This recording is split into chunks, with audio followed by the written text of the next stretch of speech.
پھر اسی علم کی دولت سے جو باب العلم سے ملا ہے، تو باب العلم کی دولت لے کر، باب العلم کے در پاک کی خیرات لے کر وہ دوسروں کو بھی فیضیاب کرتا ہے، روشن کرتا ہے۔ اور جس کے پاس علم ہی نہیں، اس کے پاس جہالت ہے، تاریکی ہے، ظلمت ہے، اندھیرا ہے۔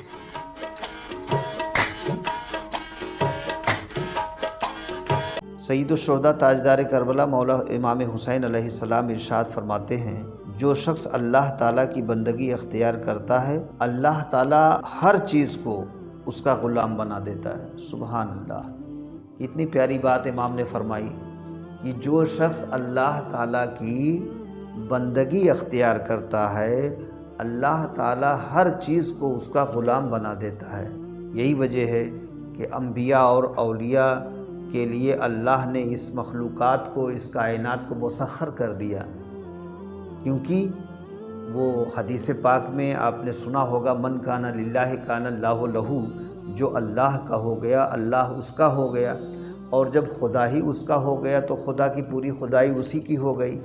یہی وجہ ہے کہ ہمارے اولیاء اللہ جو اللہ کے دوست ہو جاتے ہیں، جو اللہ کے ہو جاتے ہیں اور اللہ ان کا ہو جاتا ہے، تو جب اللہ ہی ان کا ہو جاتا ہے، خدا ہی ان کا ہو جاتا ہے، تو خدا کی خدائی بھی انہی کی ہو جاتی ہے۔ ہوا پہ حکومت، زمین پہ حکومت، چرند و پرند پہ حکومت، اجنہ پہ حکومت، انسانوں پہ حکومت، جناتوں پہ حکومت، حیوانوں پہ حکومت، جانداروں پہ حکومت، غیر جانداروں پہ حکومت، ذی روح پہ حکومت، غیر ذی روح پہ حکومت، جاندار پر حکومت، غیر جاندار پر حکومت، ہر کسی پر حکومت کرنے لگتے ہیں۔ تو بے شک صحیح فرمایا میرے امام نے کہ جو اللہ کا ہو جاتا ہے، اللہ کی بندگی اختیار کرتا ہے، تو اللہ ہر چیز کو اس کا غلام بنا دیتا ہے۔ اور سرکار امام علی مقام ارشاد فرماتے ہیں، تقویٰ اور نیکی آخرت کے لیے بہترین زاد راہ ہے۔ تقویٰ اور نیکی آخرت کے لیے بہترین زاد راہ ہے۔ تقویٰ اور نیکی آخرت کے لیے بہترین توشہ ہے،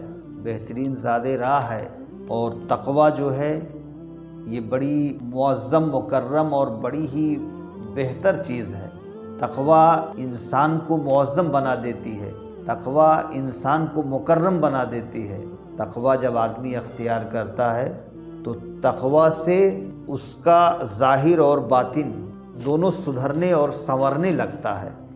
اور ظاہر کے ساتھ ساتھ جب تقویٰ اختیار کر لیتا ہے تو ظاہر تو اچھا ہوتا ہی ہے، اس کا باطن بھی جو ہے پاکیزہ ہونے لگتا ہے، صاف ستھرا ہونے لگتا ہے۔ اور اللہ اس کے رسول کو ظاہر کی صفائی نہیں، باطن کی صفائی پسند ہے۔ اس کو باطن کی صفائی چاہیے، باطن کی پاکیزگی چاہیے۔ سرکار امام علی مقام ارشاد فرماتے ہیں، مومن وہ نہیں جس کی محفل پاک ہو، بلکہ مومن تو وہ ہے جس کی تنہائی پاک ہو۔ سبحان اللہ، مولا امام پاک فرماتے ہیں، مومن وہ نہیں جس کی محفل پاک ہو، مومن تو وہ ہے جس کی تنہائی پاک ہو۔ بے شک محفل تو سبھی کی پاک ہو جاتی ہے، تنہائی پاک ہونا اصل ہے۔ تو جس کی تنہائی پاک ہو، صحیح معنوں میں سچا مومن وہی ہے۔ سرکار امام علی مقام ارشاد فرماتے ہیں، سب سے زیادہ سخی وہ ہے جو ان کو بھی دے جن کو ان سے کوئی امید نہ ہو۔ اپنوں کو تو ہر کوئی دیتا ہے، پہچان والوں کو ہر کوئی دیتا ہے، یا جن سے امیدیں وابستہ ہیں ان کو ہر کوئی دیتا ہے۔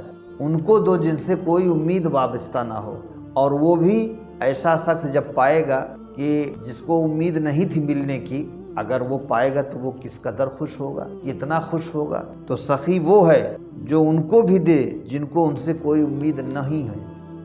پہچان کے دینا یہ سخی کا کام نہیں ہے۔ سخی کی سخاوت تو ایسی ہونی چاہیے کہ جیسے سورج کی روشنی سورج زمین پر اپنی روشنی کو، اپنے کرنوں کو بکھیرتا ہے، تو وہ راجہ کا محل نہیں دیکھتا اور غریب کی جھوپڑی نہیں دیکھتا۔ وہ ہر جگہ اپنی کرنوں کو بکھیرتا ہے، ہر جگہ اپنی شعاؤں کو، اپنی روشنی کو پہنچاتا ہے۔